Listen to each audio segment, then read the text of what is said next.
Time always flows amid the hustle and bustle.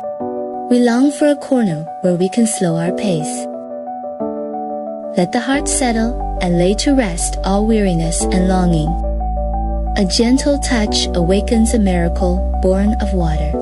It transforms into curling wisps of mist, no longer an ordinary fog.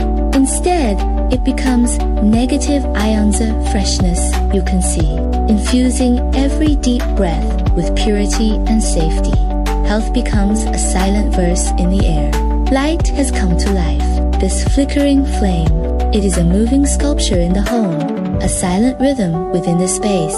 It can be tranquil, it can be passionate, changing with your mood. No compromises are needed here. Aesthetics attain absolute freedom. And on a small screen, you can trace tonight's spectrum of emotions that belongs solely to you. When speech fades and stories pause, genuine companionship starts to make itself felt.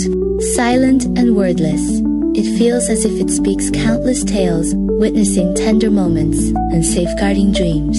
It fills the word home with warmth and light, making it feel more real and comforting.